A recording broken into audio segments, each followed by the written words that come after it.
지수는 지지부진합니다만 각종 테마주들은 또 활발하게 움직이고 있습니다. 분명히 대안이 있습니다. 두 분과 함께 찾아보겠습니다. 레몬리서치의 김민수 대표와 벤자민 투자연구소의 신일섭 소장 나오셨습니다. 안녕하십니까? 안녕하십니까? 네, 어서 오십시오. 자, 먼저 오늘의 첫 번째 주제로 바로 넘어가도록 하겠습니다. 화면 보겠습니다. 바로 에코프로비엠이 10조 원이 넘는 계약을 SK이노베이션으로부터 따냈다라는 소식이 오늘 장 출발 전부터 굉장히 뜨거웠습니다. 자, 이 10조 규모가 얼마나 큰 것인지 그리고 시장에는 투자 아이디어로 연결시킬 수 있을지 두 분의 의견부터 보겠습니다. 네. 호재가 된다라는 의견이신데 먼저 김민수 대표께 여쭤보겠습니다. 이 사실 배터리 관련 그 계약 규모는 워낙 커서 우리가 체감하기 10조 원은 진짜 큰 돈이지만 이 산업에서는 뭐 그렇게 큰 돈이 아닐 수도 있겠다는 생각이 드는데요. 얼마나 큰 규모입니까? 네, 저희가 하도 조 단위만 많이 봐서 그러는데 조가 이제 돈 같지 않아 너무 크니까 돈 같지 않아 보이죠. 네, 근데 지금 10조 원에 이번에 나왔던 SK 이노베이션과의 규모를 보니까 혹시 만약에 10조 원짜리가 뭐 100년 이러면은 아무 의미가 없죠. 근데 지금 내용을 2024년부터 2026년 말까지 3년입니다. 네. 그러면 3년 동안에 10조면은 나누기 3, 그냥 단순 계산으로 했을 때도 3조대가 들어가는 부분들이죠. 1년에 3.3조 원 정도. 그렇죠. 예. 근데 지금 그렇게 되면은 1년에 3조 원대 매출 추가로 발생한다는 얘기는 의미가 큽니다. 아, 그렇습니까? 그렇죠. 그렇기 때문에 예. 올해 실적 좋을 걸로 예상하면서 올해 매출이 1조 3천억일 텐데 그 정도까지 예상을 하고 있는데 한 3배 규모가 앞으로 한 2년 3년 뒤면은 이제 잡힌다라고 하게 되면 기대감이 높을 수밖에 없죠. 그리고 이게 지금 SK 이노베이션이 이제 어느 주 고객사와 흐름을 보게 되면은 이어지고 있는 뭐 현대 기아차부터 폭스바겐 앞으로 이쪽에 대한 또 추가적인 라인업과 흐름을 보게 되면 기대감은 높은 게 사실인데 2024년입니다. 네. 앞으로 3년 뒤죠. 3년? 네. 그러다 보니까 시간이 아직까지 있는 단계 쪽에서 이제 장기적인 성장에 대한 흐름을 계속 이어간다는 부분들은 긍정적인데 아직 뭐 단기 관련된 쪽은 지금까지 받은 수주 잔고 가지고 이어지다 보니까 아직 뭐 단기에 나올 변화는 아니라고 봐야 되겠죠. 네. 자, 호재다라는 말씀이셨고, 자 그렇다면 이번에는 신일섭 소장께 여쭤보도록 하겠습니다. 어느 정도의 호재입니까? 네, 일단 올해 2020년이군요. 2021년이네. 올해 1월부터 앞으로 7월. 3년간. 네. 아니요, 올해 그게 아니라 배터리 그 점유율 얘기 드리려고 하는데 올해 1월부터 7월까지 가장 최근 자료 나와 있거든요. CATL이 30%로 다시 1위 됐네요. 지금 2020년도에 LG에너지솔루션이 역전을 했었거든요. 근데 지금 CATL 그 중국 뒤연명으로는 말씀드렸죠. 닝더스다이예요. 다시 2021년 상반기 점유율이 30%로 올라오고 LG에너지솔루션이 24.2로 수성은 했는데 그대로 가져갔는데 CATL이 많이 먹었네요. 지금 2020년에 7%를 올렸고 뒤에 일본의 파나소닉 있고 중국의 BYD 있고 그 다음에 SK 이노베이션이 삼성 SDI를 이겼네요. 얘가 3위가 SK 이노베이션이 5.4로 올라갔고 삼성 SDI가 5.1이에요.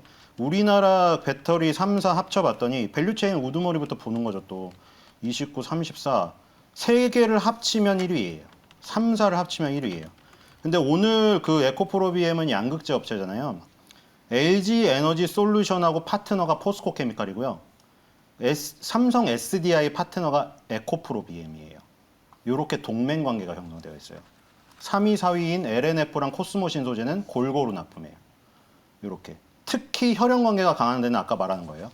LG 에너지 솔루션이 포스코 케미칼이고 삼성 SDI가 에코프로비엠이에요. 근데 이게 문제가 뭐냐면 자, 더 윗단으로 가볼까요? 그때 테슬라가 굉장히 잘 갔죠. 지금 네. 보니까. 그 테슬라가 잘 가는 것도 지금 이 배터리라던가 뭐 양극재 소재 업체들의 온기가 도는 건데 배터리 그 자동차 회사가 배터리 내재화한다는 얘기가 잠깐 나왔을 때 배터리가 출렁했죠. 네. 테슬라가 자기네가 배터리를 만든다고. 그 다음에 배터리 3사가 양극재를 내재화하겠다. 내재화를 올리겠다 했을 그렇죠. 때 예. 그 밑에 양극재 3사가 또 휘청했죠. 예. 지금 무슨 상황이냐면 전 세계 순위를 보면은 뭐 벨기에 유미코와 일본의 니치야, 스미토모, 그다음에 중국의 샨샨 이런 애들이 양극재의 상위를 다 차지하고 있고 우리나라에서 제일 높은 거는 LG 화학이에요. 양극재 업체가 아니고요. 무슨 뜻인지 아시겠어요? 그러니까 LG 화학이랑 삼성 SDI가 만약에 양극재 내재화율을 올려버리면 어떻게 될까요? 그럼 에코프로비엠, 포스코케미칼, LNF, 코스모 신소재가 타격을 받는 거예요. 근데 지금 상황은 어떻다? 다들 뭐 2050년까지 탄소 중립이다, 전기차로 다 바꾸겠다 이러니까 양극재 시장, 배터리 시장이 커져버리니까 내재화할 시간이나 여력이나 뭐 의도가 필요치가 않게 되니까 밑단에 있는 밸류체인 하단에 있는 먹이사슬 하단에 있는 애들도 먹을 것이 생긴 거죠. 여우 토끼가. 그러니까 지금 삼성 SDI와 계약을 체결했다는 건 아주 좋은데 그 전례를 작년에 살펴볼 수가 있어요. 네. LG 에너지 솔루션이 예. 포스코 케미칼하고 장기 공급 계약을 맺었어요. 그게 포스코 케미칼에 아주 좋은 거죠. 왜냐하면 LG 화학은 우리나라 전체로 따졌을 때 우리나라 양극재 업체 출하량 1위인데다가 내재 화율을 계속 올리고 있었어요. 계속. 일본에 원래 니치아에다 많이 받다가 일본 뭐 불매운동 일면서 벨기에 유미코아에 좀 주고 그냥 포스코 케미칼 거를 취하면서 내재 화율도 계속 올리고 있었는데 포스코 케미칼은 그래서 위기를 느꼈는데 장기 공급 계약을 해주니까 너무 좋은 거죠.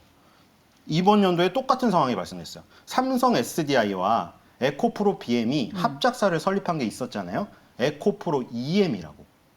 근데 그 합작사를 통해서 이 계약권을 줬어요. 근데 삼성 SDI도 자기네 자회사가 있어요.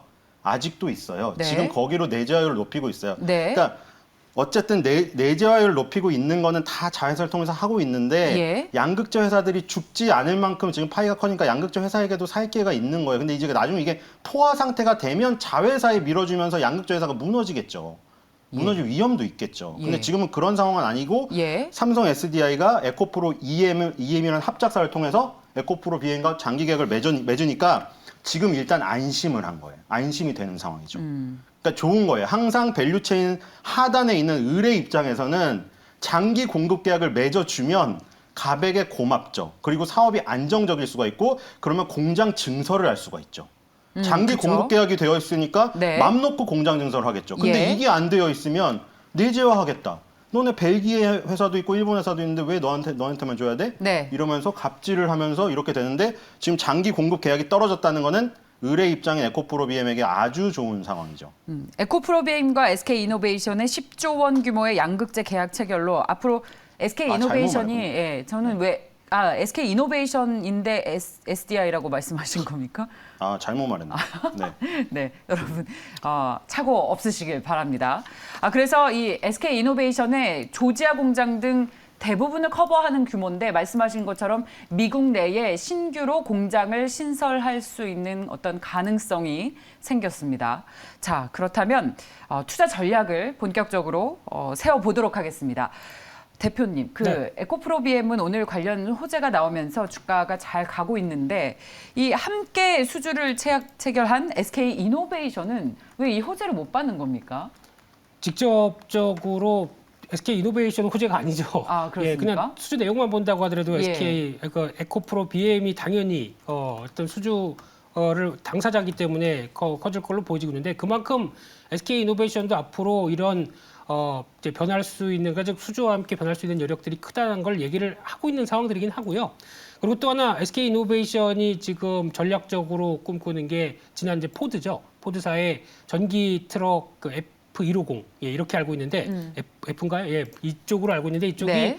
아마 전략적으로 이제 미국 같은 쪽은 픽업 트럭 상당히 인기가 많죠. 그걸 전기차로 바꿨을 때 나올 수 있는 부분들 상당히 크다 보니까 그에 따른 기대를 많이 하고 있다고 생각됩니다만 GM이 지금 최근에 픽업 트럭 지금 내년으로 출시를 연기를 했죠. 네. 그만큼 반도체 쇼티지나 여러 가지 부분들에 대해서 압박을 받고 있는 게 이어지다 보니까 예. 약간 마음이 좀 불안하긴 할 겁니다만 네. 그렇다고 취소가 아니죠. 연기입니다. 그렇기 때문에 모멘텀은 계속 살아 있다고 봐야 될 것 같고요. 이런 부분처럼 여전히 SK이노베이션이 할 수 있는 여력들은 충분히 있다 보니까 그에 따른 밸류체인들 계속 영향을 끼치는 건 맞다고 봐야 될 것 같고요. 예. 게다가 또 SK이노베이션 향에 들어오는 양극재 쪽이 에코프로 BM 말고도 LNF가 있습니다. 그러면 이제 에코프로 BM이 꽉 찼다. 그러면 예. 또 LNF로도 넘어갈 수가 있겠죠. 예. 그러다 보니까 그에 따라서 지금 주가도 반응하는 현상들이 나오지 않나 생각되고 있고요.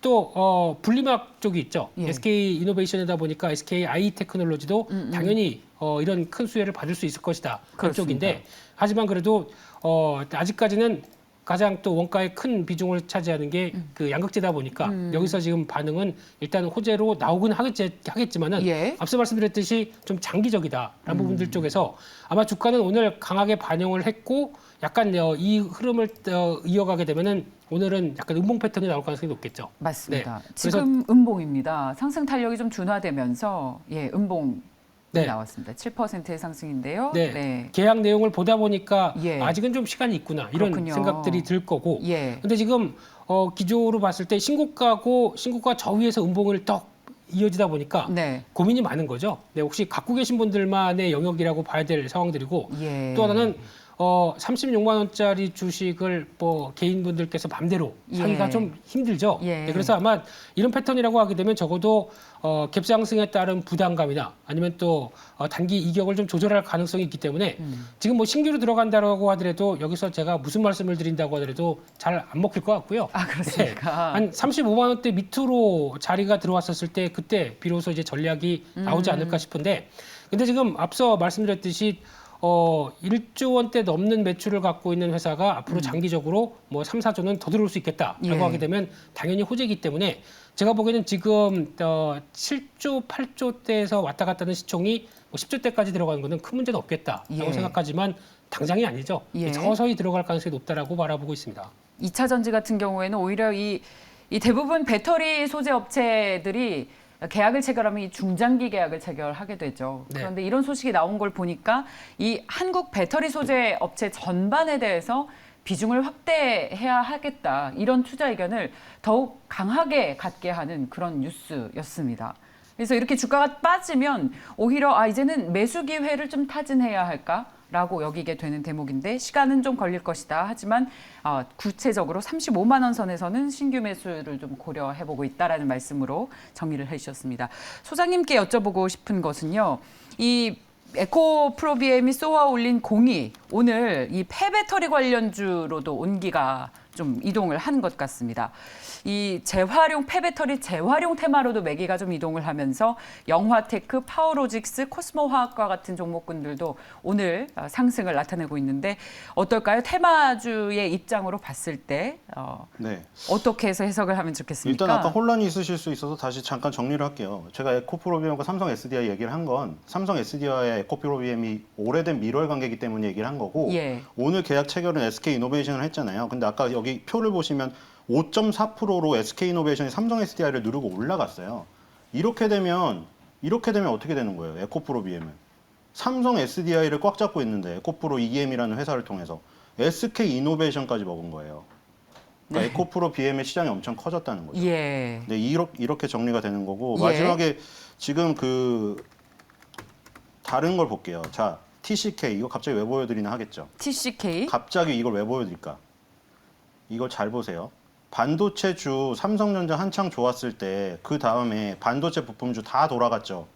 그리고 TCK 얼마나 좋은 회사인지 다들 아실 거예요. 저도 너무 좋아하는 회사고. 이렇게 재무제표가 환상적일 수가 있을까? 이런 재무제표가 있는가? 정말. 너무 튼튼한 회사죠. 근데 주가가 왜 이렇게 급락을 하고 있을까요? 어우. 왜 이렇게 급락을 하고 있을까? 아직 떨어지는 그리고 이거 칼날입니다. 보세요. 예. 서플러스 글로벌. 서플러스 글로벌. 네, 이거 왜 말씀드리냐면 예. 업종이 달라도 결국 똑같아요. 무슨 얘기냐면 삼성전자가 강한 가운데 부품주들이 갔죠. TCK도 갔고 맨 마지막에 간 게 서플러스 글로벌이라고 오래된 중고 반도체 장비들을 중국이나 이런 데 파는 업체들이에요. 그러면 지금 상황은 어떻게 됐냐? 삼성 SDI만 유일하게 제가 분사를 안 하고 이렇기 때문에 순수하게 전기차로 가는 거라고 했죠. 지금 살아있으나 너무 고공권이에요. 이런 상황 속에서 이제 아까 말씀드린 폐배터리까지 온 거죠. 네. 저는 폐배터리까지 돌면 거의 이제 나올 거 다 나왔다. 그럼 결국 어떻게 되냐? 서플러스 글로벌이 반도체 그 소재주, 부품주의 맨 마지막 순환매의 마지막을 장식하고 떨어졌듯이 결국 폐배터리까지 왔다는 거는 배터리 소재주 다 돌고 그 다음 시장에 폐배터리까지 갔다. 우리가 머릿속으로 생각할 수 있는 알고리즘의 끝까지 간 거예요. 네. 지금. 그러니까 그거는 염두에 두시고 지금 들어가셔야 되는 거죠. 예. 불타기를 하실 분만 들어가는 거고. 예. 지금 저점에 있고 오랫동안 쉬었던 거를 들어가실 분들은 미리 거기 가서 길목을 지켜야 될 타이밍이지 여기서 너도 좋다 나도 좋다 막 계약 지금 빵 터졌는데 그 뉴스에 확 들어가는 시점은 아니고 이미 순환매의 끄트머리에 거의 다다르고 있다. 네. 그거를 염두에 두고 아까 TCK 서플러스 글로벌의 사례를 보면서 이 전기차 배터리 뭐 소재 부품 업체들도 그 끝이 어떻게 될 것인가. 네. 이젠 잘 내려올 때를 준비해야 될 때다. 알겠습니다. 이렇게 생각이 됩니다. 자, 두 분의 의견이 좀 엇갈렸죠. 다양한 의견들 참고하시면서 전략 세우시기 바랍니다. 다음 종목 보겠습니다. 자, 오늘도 피할 수 없는 이슈입니다. 카카오와 네이버, 이 간밤에 증권사, 모든 증권사에서 보고서를 내놨습니다. 오늘도 떨어지는 칼날입니다. 잡아도 되겠습니까, 대표님? 지금 카카오 네이버에 대해서 해야 될 얘기가 상당히 많은데 시간이 별로 없죠. 예. 네, 그냥 결론적으로 말씀드리겠습니다. 일단 주가가 지금 이제 플랫폼 기업이 나오는 이제 가장 큰 한계는 정부의 규제, 네. 이게 가장 큰 약점입니다. 예. 그에 따라서 아마 단기적으로 반응은 외국인들이 강하게 할 겁니다. 네. 기존에도 미국 시장에서 예전에 반독점법 관련된 뭐 통신사나 이런 강제 분할이 나왔었을 때 가장 외국인들의 불안감을 촉발시켰다고 하게 되면 이런 흐름들 쪽에선 이어질 텐데 카카오 네이버를 내가 지금 장기적으로 보겠다라고 하게 되면 항상 기업의 주가의 매수 타이밍은 노이즈가 클 때입니다. 네. 근데 지금 정부가 규제를 한다라고 해서 규제안이 강하게 나온 것도 아니고 그러면 이런 변화가 나왔을 때 기업들이 플랫폼 기업들도 자구책을 세우겠죠. 그런 쪽을 생각했을 때는 가격이 어떤 특별한 변화가 없는데 이런 식으로 나왔다라고 하게 되면 칼날 잡아도 된다고 생각합니다. 지금 시점이요? 5입니다. 네. 그 정부에서 어쨌든 지금 손보법을 위배했다라고 해서 자사에서는 대책을 세울 텐데 네. 구체적인 대책이 나올 때까지 시간이 좀 걸릴 것 같습니다. 그 대책을 보고 들어가도 늦지 않을 것 같은데 어떨까요? 대책이란 게 무슨 얘기죠? 지금 그 핀테크 관련된 맞습니다. 법률, 이제 금융 소비자 법률 관련된 쪽에서 네. 이제 중개를 하면 안 된다. 그렇습니다. 쪽으로 예, 중개 나왔고 라이센스가 있어야 하기 때문에 그렇죠. 그 부분에 대한 대책을 지금 분주하게 세우고 있다는 얘기를 저도 그러면 들었는데요. 라이센스 따면 되죠. 따서 허가를 받는 과정이 조금 뭐 어떻게 되느냐가 시간이 이제 걸리겠지만. 문제가 되겠지만은 아마 잠정적으로는 중단되겠죠. 네. 근데 이 관련된 매출이 지금 네이버나 카카오가 조금 더 많죠. 예. 그래서 좀 더 강화시켰던 부분들이 있기 때문에. 근데 이 부분이 상대적으로 차지하는 매출이 10%대에서 많이 가봐야 20%가 안 넘습니다. 네. 그렇게 되면은 그에 따른 매출이 타격을 받는다고 하더라도 네. 나머지 대표적으로 컨텐츠나 커머스 쪽에서 나오는 매출로 영향을 받는다는 거는 그렇게 크게 영향을 안 받는다고 해야 되겠죠. 이쪽에 대해서 정부가 규제를 가할 섹터는 아니겠죠. 그렇기 때문에 영향을 받는다고 하더라도 아마 받게 되면 카카오페이가 가장 문제가 아닐까 싶은데 그거를 빼고 난 나머지에 대해서는 그렇게 큰 영향은 없고 오히려 이제 이런 정비가 돼서 이제 어떤 정리가 된다라고 네. 하면 불확실성 해소로 봐야 되겠죠. 네, 잘 알겠습니다. 소장님께서는 어떤 의견이십니까? 자, 이거에서 선택입니다. 초장기적으로 자녀에게 물려주시고 싶고 이 기업이 너무 좋다 하시는 분은 1, 2년간의 행보 기간에 사세요. 근데 저희가 데일리로 나와가지고 분기별이나 뭐 분기 말이나 연말에 나와서 하시는 분들처럼 그렇게 초장기를 얘기하는 건 예의가 아니라고 생각하고요. 대신에 1, 2년은 고생하실 확률이 높다. 왜냐하면 카카오나 네이버의 지금 뭐 카카오 네이버의 역사가 오래되진 않았으나 3년 연속 양봉이 나온 적은 이 역사상 단 한 번도 없습니다. 단 한 번도 없어요. 카카오든 네이버든. 그 제가 보기에는 1년이나 최대 2년까지는 거의 재미가 없을 가능성이 큽니다. 거의. 네이버나 카카오가 이렇게 지금 3년간의 이런 수익이 나올 가능성이 거의 안 보여요. 제가 보기에는. 이 연봉으로 봤을 때 3년 이상 4년째 양봉이 나온 적이 한 번도 없어요. 그래서 지금 고생할 확률이 높고 마지막으로 NC소프트 볼게요. 자, NC소프트 어디까지 빠질 것인가? 지금 60만 원입니다. 지금 50만 5자 보려고 하고 있어요. 여기서 보세요. 10개월 선에서 만약 지지를 했다면 네. 반대가 틀려질 수 있는데 그게 무너지고 20개월 선까지 무너지니까 이제 걷잡을 수가 없죠. 네이버 카카오도 똑같이 대응하시면 될 것 같아요. 10개월 선 눈앞에 두고 있죠. 신규 매수하실 분은 10개월에서 단기적으로 한번 사보세요. 근데 반등이 약하고 10개월 선 무너지면 바로 버리세요. 그 다음에 20개월 선이 있거든요. 좀 걸릴 거예요. 예. 거기서 만약 무너진다. 예. 그럼 이제 1, 2년 고생길은 거의 확정적으로 가는 거죠. 카카오 네이버 모두 다 한 1, 2년의 어떤 가격 행보나 기간의 행보가 있을 거라는 말씀이십니까? 네, 저는 두 개 1, 2년 플랫폼을- 동안 카카오 네이버는 거의 재미가 없을 가능성이 커서 네. 알겠습니다. 단기적으로 보시는 분들은 차익 실현하시고 아니면 계속 모아가서 10년 가지고 가서 자식에게 물려주실 분들은 상관없잖아요. 계속 수량 늘리시면 돼요. 매월 네. 적립식으로. 잘 알겠습니다. 정부에서 이 중개 라이센스가 있어야 한다라고 규제를 금융소비자법을 위반했다고 한 지적에 대해서 앞으로 기업단에서 어떤 대책이 나오는지 저희도 계속해서 빠르게 전해드리도록 하겠습니다. 레몬리서치의 김민수 대표, 벤자민 투자연구소의 신일섭 소장 함께했습니다. 고맙습니다.